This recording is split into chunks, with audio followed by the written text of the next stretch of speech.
আইনটা পাস হয়। এই আইন অনুযায়ী কোনো দেশের তার সমুদ্র উপকূলবর্তী অর্থাৎ বেস লাইন থেকে 200 নটিক্যাল মাইল পর্যন্ত দূরত্ব সেই দেশের অধীনে থাকে, অর্থাৎ সেই দেশের অধীনে অর্থনৈতিক সমৃদ্ধি দ্বারা তারা যুক্ত থাকে, তখন সেই এই বাউন্ডারিকে বলা হয় এক্সক্লুসিভ ইকোনমিক্যাল জোন। তো এক্সক্লুসিভ ইকোনমিক্যাল জোন এই ভারতের ভূমিকাটা কি? ভারতের ভূমিকার মধ্যে রয়েছে এক্সক্লুসিভ ইকোনমিক্যাল জোন। এই এক্সক্লুসিভ ইকোনমিক্যাল জোনকে 3টি পার্টে ভাগ করা হয়।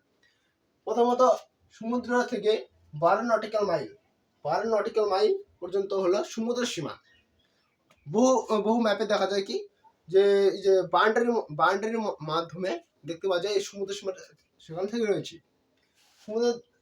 সমুদ্র তট থেকে 12 নটিক্যাল মাইল হচ্ছে সমুদ্র সীমা, আর সমুদ্র তট থেকে পুরো 24 নটিক্যাল মাইল হলো তার অধীনে থাকা একটি সীমা, যেটার নাম হচ্ছে একটু কি হবে, আর সেখান থেকে অর্থাৎ সমুদ্র তট থেকে 200 নটিক্যাল মাইল হলো কি ইজেড অর্থাৎ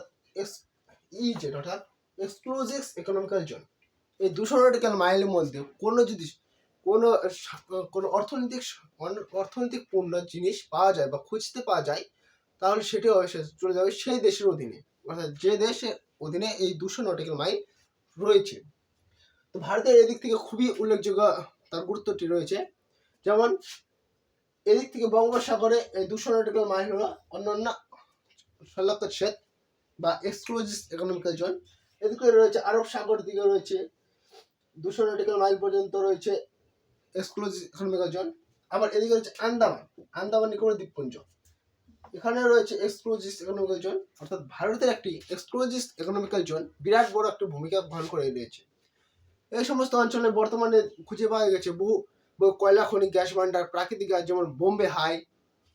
তারপর রয়েছে কৃষ্ণা গোদাবরী নদীর মধ্যবর্তী অঞ্চলে রয়েছে একটি প্রাকৃতিক গ্যাসের বহু বড় ভান্ডার। এই সমস্ত সমুদ্রের বিভিন্ন আমাদের সামুদ্রিক দিকগুলি উল্লেখযোগ্য ভূমিকা পালন করে রয়েছে। তো এক্সক্লুসিভ নটিক্যাল মাইল যে বারবার বলে আসছে, নটিক্যাল মাইল কি? নটিক্যাল মাইলের মধ্যে রয়েছে এটি হচ্ছে সমুদ্রের ক্ষেত্রে মাপা হয়। এই nautical mile 1 nautical mile is equal to 1.852 kilometre, অর্থাৎ 1 nautical mile is equal to 1.852 kilometre, অর্থাৎ ভূপৃষ্ঠের 1 কিলোমিটারের থেকে পুরোটাই দ্বিগুণ, অর্থাৎ 1.852 কিলোমিটার। আমাদের ভারতবর্ষ